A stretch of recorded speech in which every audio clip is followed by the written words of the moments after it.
Hello friends, मी advocate Ashwini Shinde तुम्हा सर्वांचं आपल्या लीगल लेन्स या यूट्यूब चॅनलमध्ये स्वागत करत आहे. आज आपण बघणार आहोत कॉग्निझेबल ऑफेन्सेस आणि नॉन कॉग्निझेबल ऑफेन्सेस यामधील फरक. कॉग्निझेबल ऑफेन्सेस म्हणजे काय तर दखलपात्र गुन्हे, नॉन कॉग्निझेबल ऑफेन्सेस म्हणजे काय तर अदखलपात्र गुन्हे. मग सुरुवात करूयात कॉग्निझेबल ऑफेन्सेस पासून. म्हणजेच काय तर दखलपात्र गुन्हे.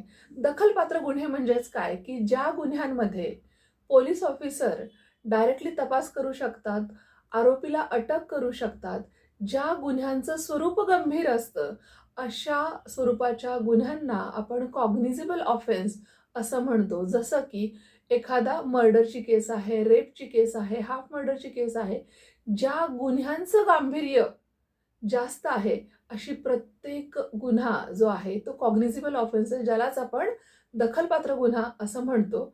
आता आपण बघणार आहोत नॉन कॉग्निझेबल ऑफेन्स. नॉन कॉग्निझेबल ऑफेन्स म्हणजे काय की ज्या गुन्ह्यांचा तपास करण्यासाठी पोलीस अधिकाऱ्यांना कोर्टाची परमिशन घेणं गरजेचं आहे, कोर्टाचे आदेश असणं गरजेचं आहे. कोर्टाच्या आदेशानंतरच अशा गुन्ह्यांमध्ये पोलीस अधिकारी तपास करू शकतात.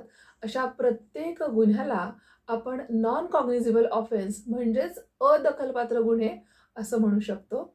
थोडक्यात काय तर कॉग्निझेबल ऑफेन्स म्हणजे काय, ज्यात पोलीस ऑफिसर्स डायरेक्टली तपास करू शकतात, आरोपीला अटक करू शकतात.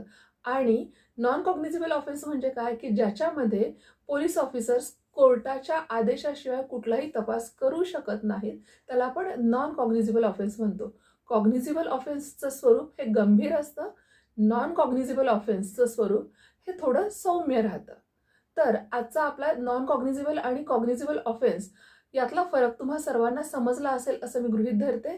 आणि तुम्हाला नवनवीन व्हिडिओंसाठी लिंक येण्यासाठी माझ्या चॅनलला सबस्क्राईब करा. थँक्यू.